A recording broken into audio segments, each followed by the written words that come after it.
On sait que pour récupérer le médaillon Horcrux de Voldemort, donc le médaillon de Salazar Serpentard, il y a plusieurs épreuves qui sont destinées à protéger le médaillon, pour que justement il n'y ait personne qui puisse le prendre et le détruire.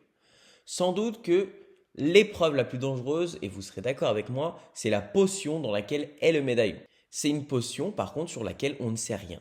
On ne sait pas qui l'a créée, on ne sait pas de quoi elle est faite. On ne sait strictement rien sur cette potion si ce n'est le fait qu'elle est vert émeraude.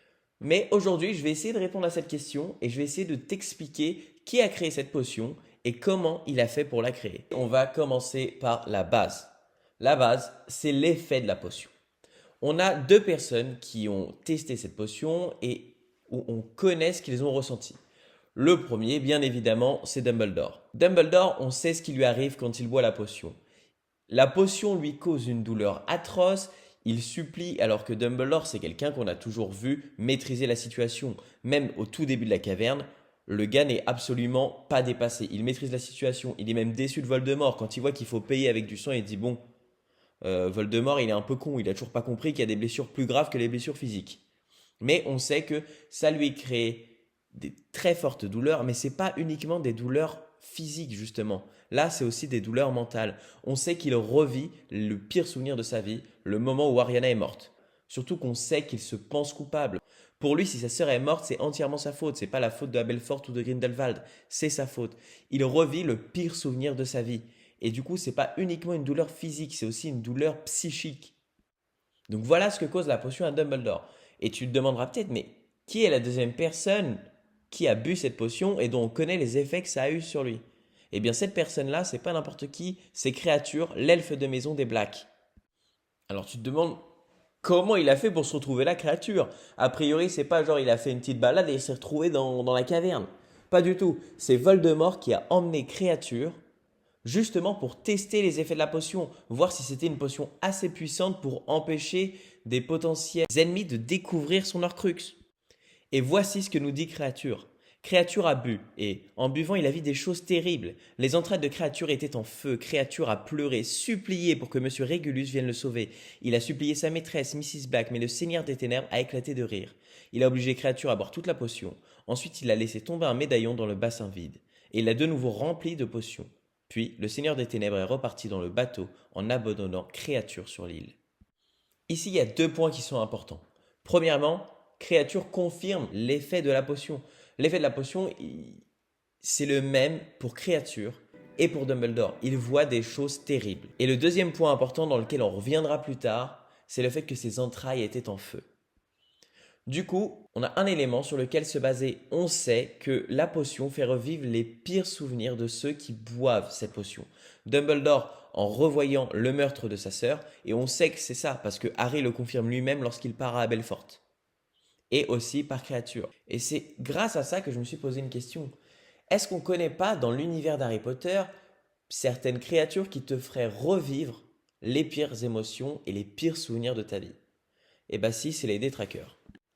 Et donc ça a été ma première piste. Et je me suis dit, est-ce que cette potion ne serait pas faite à base, ou en tout cas est-ce qu'il n'y aurait pas un ingrédient, entre guillemets, de détraqueur qui ferait que justement on voit les pires souvenirs de notre vie?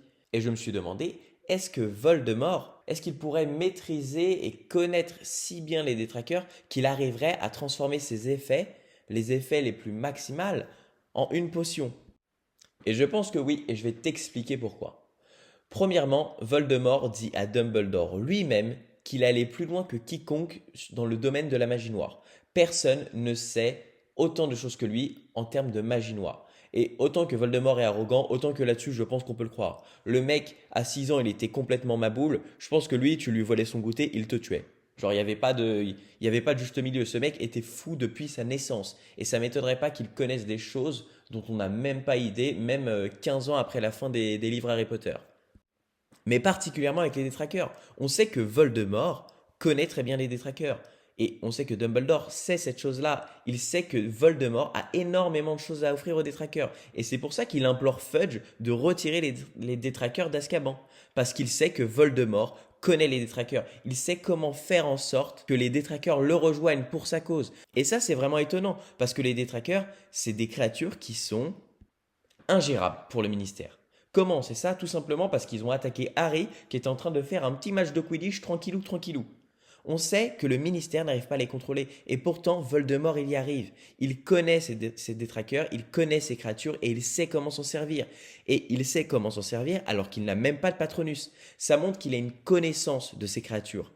Et si tu as une connaissance de ces créatures, peut-être que tu sais comment faire en sorte de récupérer leur pouvoir pour les mettre ensuite dans la potion. Peut-être que tu vas me dire, oui, mais tout à l'heure tu as parlé de brûlure et les détraqueurs, qu'est-ce qu'ils causent? Ils causent du froid. Quand tu es dans un froid extrême, tu vas avoir la sensation d'avoir extrêmement chaud. Et il y a même une chose qui existe qui s'appelle les brûlures de glace, qui peut créer une sensation de chaleur évidemment, mais aussi des cloques. Et là, peut-être que tu te demandes, ok, mais quel ingrédient de détraqueur tu peux utiliser? Les détraqueurs, ils n'ont pas de chair et ils n'ont pas de sang non plus. Alors, qu'est-ce que tu veux utiliser pour créer cette potion? Il y a une chose qu'on sait à propos des détraqueurs, c'est le râle qu'ils produisent, le souffle qu'ils ont. Et si Voldemort avait réussi à capturer ce souffle et que le dernier ingrédient c'était ce souffle qu'il avait réussi à mettre dans la potion, justement parce qu'il connaît les détraqueurs et qu'il sait comment faire ça grâce aux recherches qu'il a faites et en allant plus loin que quiconque dans le domaine de la magie noire. Et enfin, j'ai une troisième piste. On sait que lorsqu'il porte le médaillon, Harry n'arrive pas à produire un sortilège du Patronus. Et donc là, tu te dis, oui, ok, mais c'est quoi ton argument? C'est totalement con. Oui, c'est vrai, c'est un peu con, mais en vrai, bon, laisse-moi m'expliquer, merde. Attends, c'est ma vidéo théorie ou quoi? J'ai le droit de parler quand même. Harry, c'est un expert du sortilège du Patronus. Le mec avait 3 ans et demi, il savait en faire.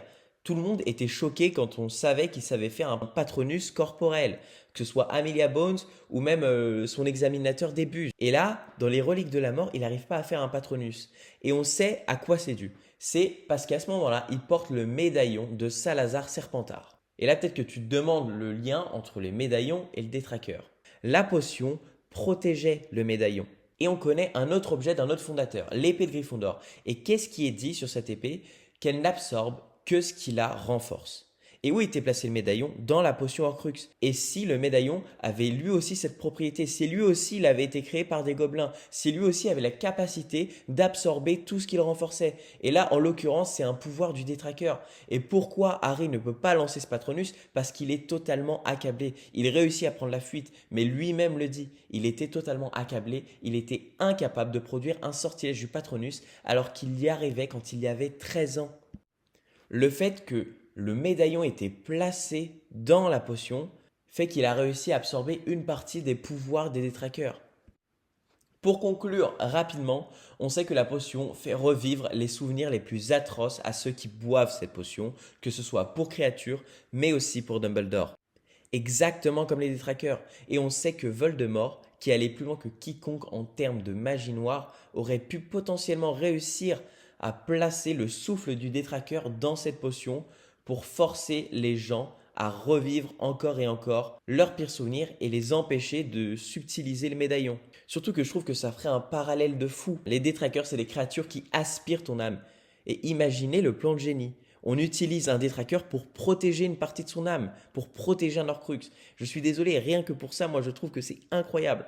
Après, n'hésitez pas si vous avez des contre-arguments qui feraient que non, ça ne peut pas être ça ne peut pas être tiré du détraqueur et que ce n'est pas Voldemort qui l'a créé. N'hésitez pas, mais je pense que c'est possible. Après voilà, on ne sait pas comment il a fait pour faire en sorte de capturer le souffle du détraqueur et le mettre dans cette potion. Voilà. Mais si vous avez des idées là-dessus, n'hésitez pas à les partager non plus en commentaire. Moi, je serais ravi de les entendre et ça étoffera encore la théorie. J'espère que vous avez apprécié cette théorie.